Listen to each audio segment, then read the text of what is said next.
Today I'm going to start my next batch of beer. It's going to be an amber ale. It's my 8th batch, and what I'd like to do is over the next month or so kind of record the whole process for you all. So this is the recipe sheet that I will be using. So here's all the stuff that I'm going to use, the ingredients. This is the yeast. It's Nottingham. It says it's from Austria. Good for an amber ale. And these are 3 different types of hops. Galena is going to be our bittering, and the Galaxy and Centennial are going to be our aroma hops. This is a Werflock tablet for making the beer nice and clear. I'm going to use half of that. A little bit of gypsum in the mash and rain. And here's some that I got from the Brew store. There's chocolate, which is dark, gives the beer a nice color. There's just some oats in here for nice head retention. And this is 50-60L crystal for more color. And this is just a 2-row kind of a base. This is called the base malt. And then here is malt extract. It's like syrup. And if you could smell it, it smells like rich bread before you added the yeast, before it's allowed to rise. Very, very sweet smelling. And then all these grains I'm going to be putting into the mill. Here's the bucket where the stuff will go into, the yeast, all of the mash, the wort. It'll go in here, and that's the primary fermenter. There's a colander for straining the grain. Small pot, large pot, and I think that's all of it. And here I have a hydrometer that I'll use to measure the alcohol content. And of course there's the stove. Okay, here we go. Okay, so I've set up the mill on top of the brew pot just to catch the grain. Okay, here we go.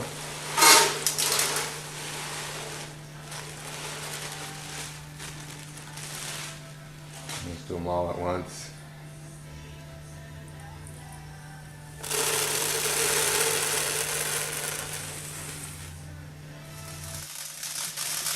Okay.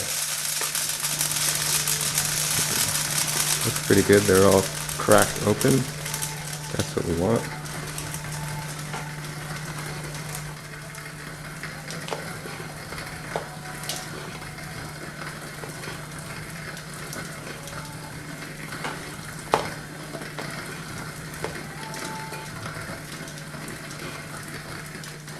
All the grain got milled. There it is now. Now it's just going to sit in that pot just for a little bit. Meanwhile, over here we have 2 gallons, about 2 gallons of water that are heating up. I'm going to get it up to 170 degrees. Here's another piece of equipment that I forgot to show us all before, a thermometer. And it's finally good. 170 degrees. And now we're going to add half a teaspoon of gypsum. This is just to harden up the water a little bit. In the grain.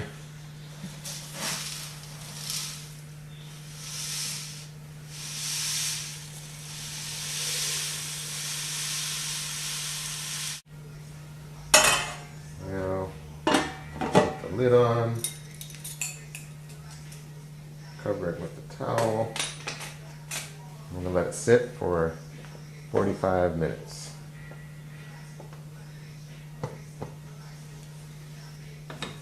Alright, back for 45 minutes.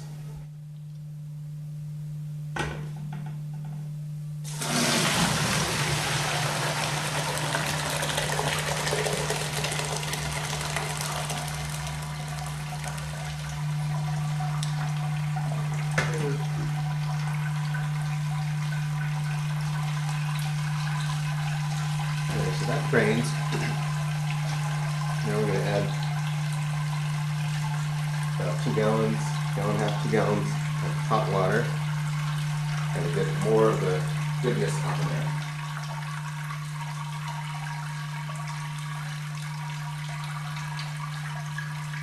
This is sparging.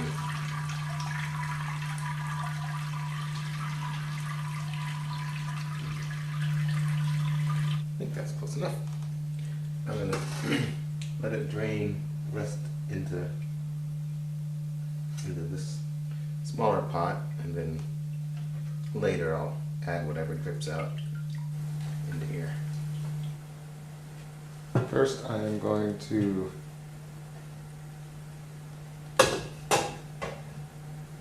add whatever was dripped out of here. There, get every last drop. Next comes malt extract.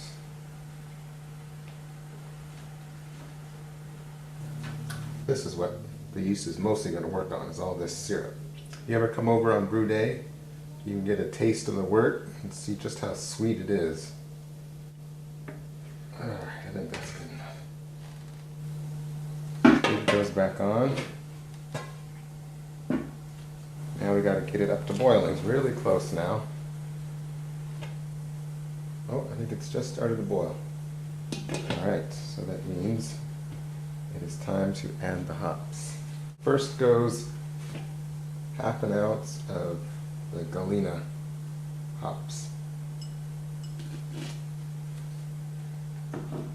That will boil for a full 60 minutes.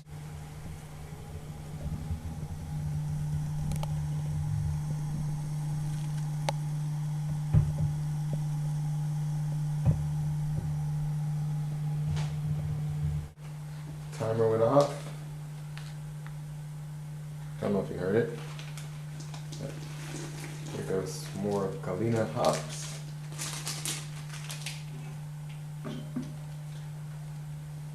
Stir.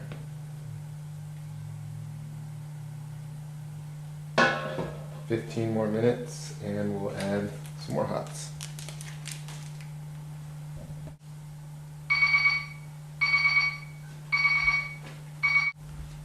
So now the Centennial hops are going in. So from this point on, when you put in hops, when there's just 15 minutes left to go, they're more for the aroma and not for the bittering. So this is exactly at 15 minutes to go. So there'll still be a little bit of bittering from this, but mostly we're going to get the smell and flavor of the hops.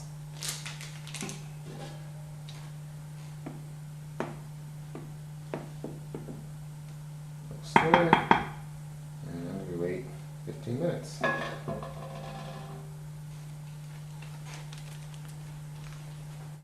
Okay. Alright, that was the end of the boil. Now I'm adding the last hops. These are the final hops because they're not going to boil at all. I'm not going to add any bittering aspect. It'll just be the aroma and the flavor.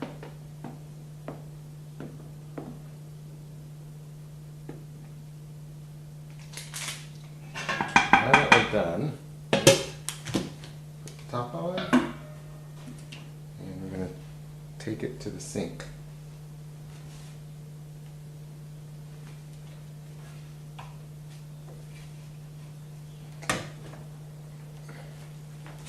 Okay, now we're going to cool it down. So I'm filling the sink with cold water.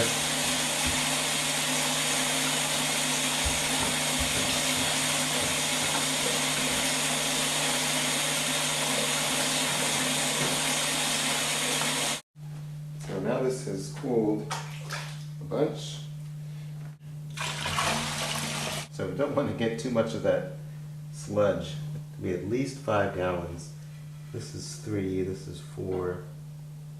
So 5 is, about up here. 5.5 would be fine. Now on goes the lid.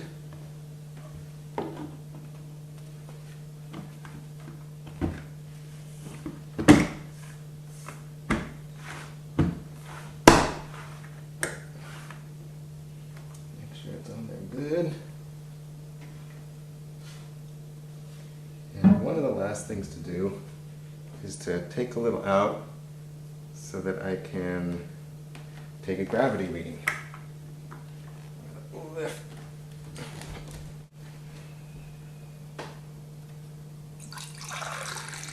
Woo!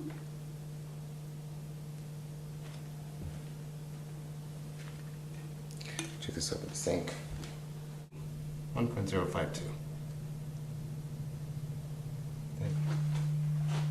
Okay, I moved the beer now right next to where it's going to rest as it ferments, and once it's cool enough, which it is now, I can add the yeast.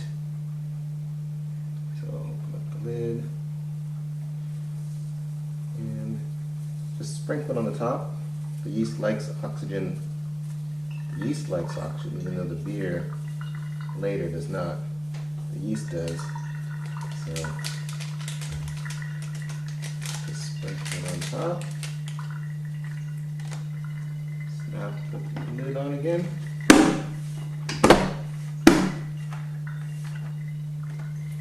And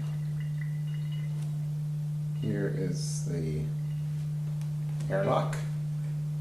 Put water in it.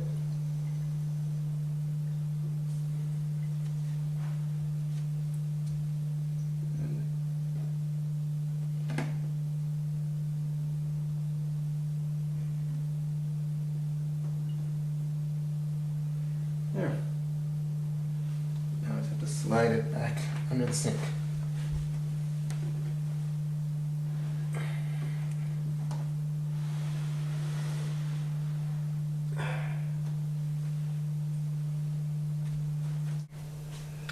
It's been 6 hours since the wort went into the bucket, into the primary fermenter, and the little yeasties are hard at work turning this concoction into beer. Yeah. You can see the airlock bubble. It means CO2 is escaping the bucket. That's how we know it's doing its work.